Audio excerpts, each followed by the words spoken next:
North Carolina Baptist men and women have been involved in disaster relief for more than 30 years now, and it's been amazing the way that God's used that ministry to touch people's lives. We have more than 10,000 trained volunteers, and those volunteers have responded to disasters all over North Carolina, the United States, and even around the world. On average, North Carolina Baptists respond to about 12 to 15 disasters every year. We provided last year about 80,000 meals. The year before, after Hurricane Ike, we provided about 700,000 meals. So the involvement was going to vary greatly according to how many disasters there are and how large those disasters are. Administration or admin teams provide a great service because they handle volunteer and affected homeowners' paperwork. They handle the background aspects of disaster response like the release forms, the inventory, and the housing of volunteers. They plan everything that we do. So they're a great and important aspect of disaster relief.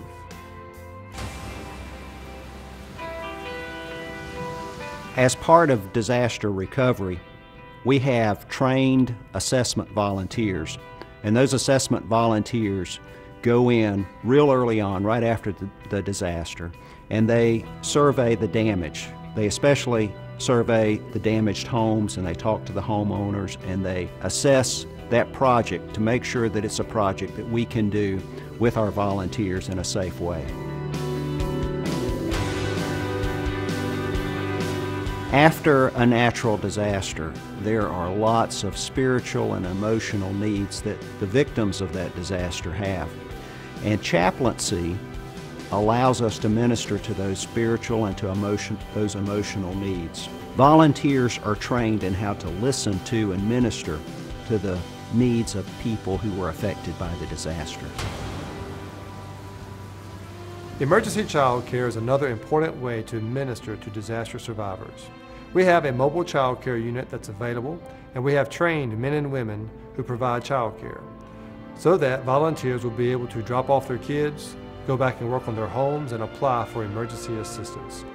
Child care is an important way to keep families together.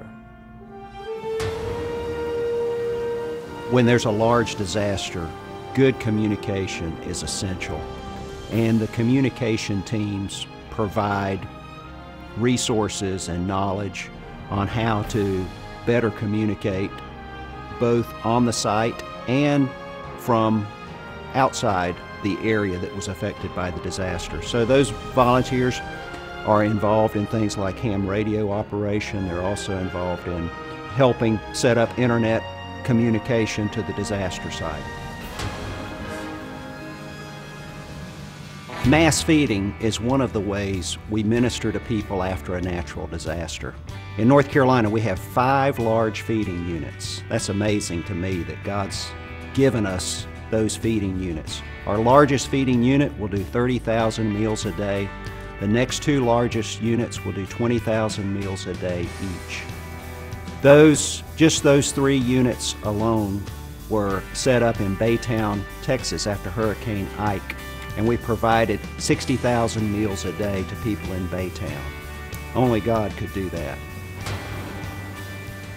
International search and rescue is one of the newest aspects of disaster relief. We've been able to send teams to many different countries in need of search and rescue. These teams are trained to search for survivors in collapsed buildings, and they are trained to search other areas for survivors. Some of those international search and rescue team members are medically trained. Right after the earthquake in Haiti, International Search and Rescue was the first team that we sent in. On that team we had doctors, nurses, paramedics, and EMTs. That team was able to save many lives. During our response to Hurricane Katrina in 2005, a medical team was co-located with us. Our leadership recommended that we develop a disaster medical team, which was completed in 2008. Since that time, we have been training and developing that team. Starting with first aid and triage, we will continue developing the disaster medical team for future response. One of the newer aspects of disaster relief that we've been involved in involves having shower and laundry units. And we have a number of shower and laundry units that are an excellent way to minister to people because they're able to wash their clothes, they're able to take a hot shower. And so this ministers not only to the victims, but to our volunteers who are helping and working in the disaster areas. Disaster recovery is one of the main ways that we can assist people after a natural disaster. And there are thousands of volunteers here in North Carolina who have been involved in disaster recovery. Some of them have their own tool trailers. There are 250 of those disaster recovery units across North Carolina. We also have a statewide, our own large disaster recovery unit. And so after a natural disaster, whether it's a tornado or a hurricane or floods, volunteers come in and they help with mud outs and tear outs. They help with rebuilding, with putting on temporary repairs to roofs like tarps, and then permanent repairs to homes and to families. And disaster recovery has been a great way for people to share the love of Christ and to show Christ's love and concern to others who have been affected by a natural disaster. We also have volunteers who have been trained in water purification, and those volunteers are able to provide a much-needed service to people after a disaster, especially with international disasters where there's no clean drinking water. Disaster relief is one of the most important ministries that we're involved in.